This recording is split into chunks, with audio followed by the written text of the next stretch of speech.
여러분, 오늘도 자식 걱정에 한숨으로 하루를 시작하셨나요?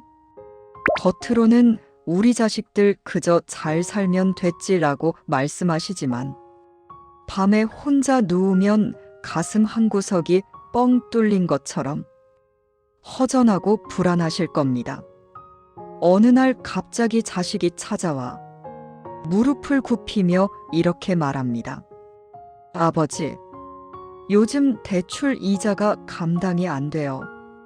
이번에 집만 제대로 구하면 정말 열심히 살게요. 딱 1억만 보태주시면 안 될까요? 혹은 엄마, 이번 사업 아이템은 진짜 확실해. 딱 이번 한 번만 도와주면 내가 평생 호강시켜 줄게. 참, 냉정하게 거절하기 힘든 말이죠. 하지만 여러분, 그 딱 한 번이 여러분의 마지막 노후 자금이라면 이야기는 완전히 달라집니다. 머리로는 주면 안 된다는 걸 알면서도 내 자식이 고생하는 꼴을 차마 못 봐서 마음이 흔들리는 그 심정. 저도 40대 자식 된 입장에서 그 마음 너무나 잘 압니다. 하지만 오늘 저는 40대 자녀 세대의 시각으로 아주 솔직하고 냉정한 진실을 말씀드리려 합니다.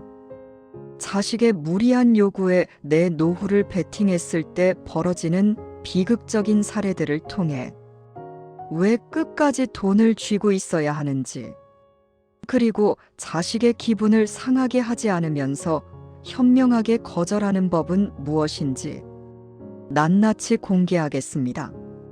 오늘 이 영상 딱 몇 분만 투자하십시오. 여러분의 남은 인생 30년이 비극이 될지 축복이 될지 오늘 결정될 것입니다. 본격적인 지혜를 나누기 전에 잠시 부탁의 말씀을 드립니다.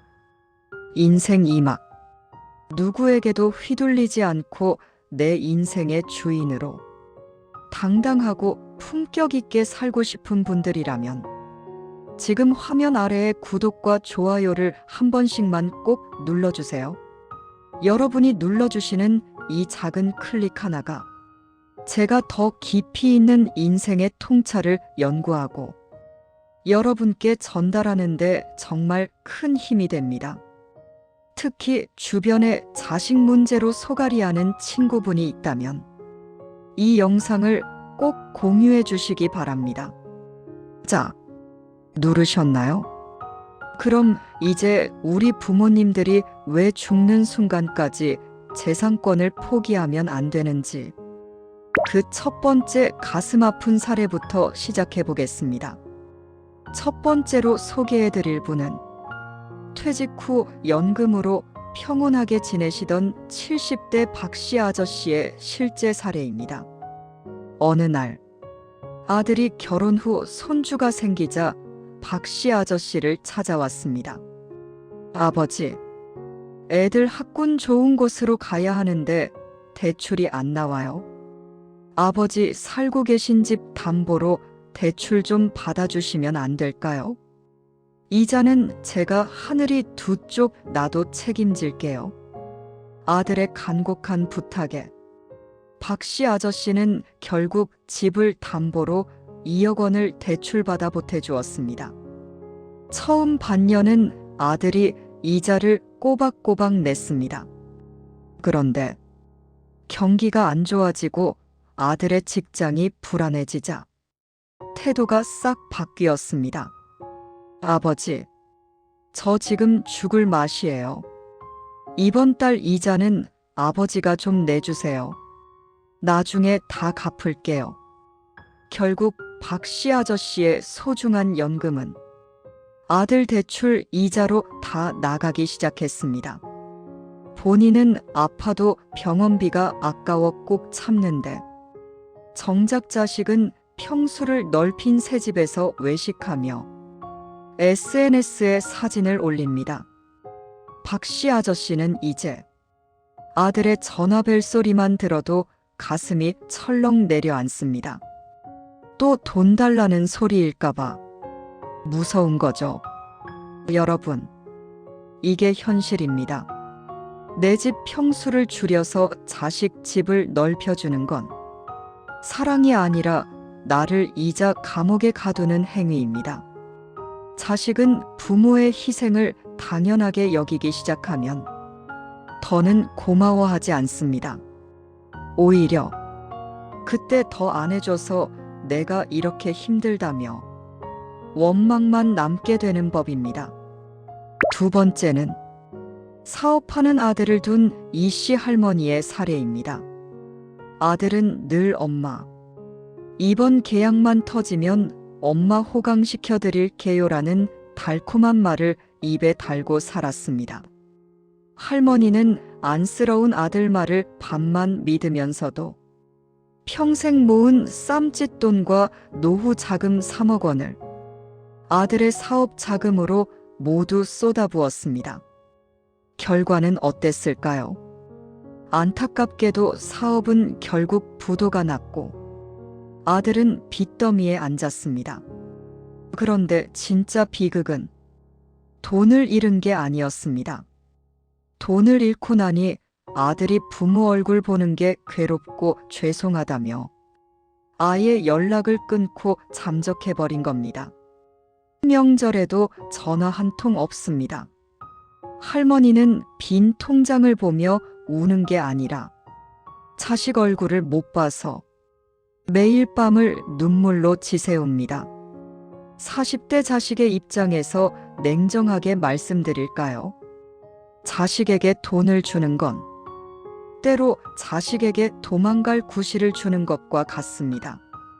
부모의 돈으로 재기하려다 실패하면 자식은 패배감에 짓눌려 부모를 피하게 됩니다.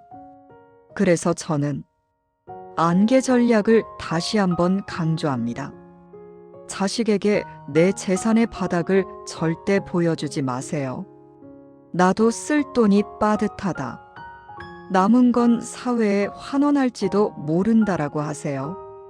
내 지갑이 닫혀 있어야 자식도 정신을 차리고 제 발로 서려고 노력합니다. 자식의 효심은 부모의 통장 잔고가 안개 속에 가려져 있을 때 비로소 유지된다는 사실을 꼭 기억하십시오. 그렇다면 자식이 돈 달라고 할 때 관계를 망치지 않고 어떻게 거절해야 할까요? 제가 40대 자식으로서 정답을 알려드립니다. 무작정 화를 내거나 비난하지 마세요.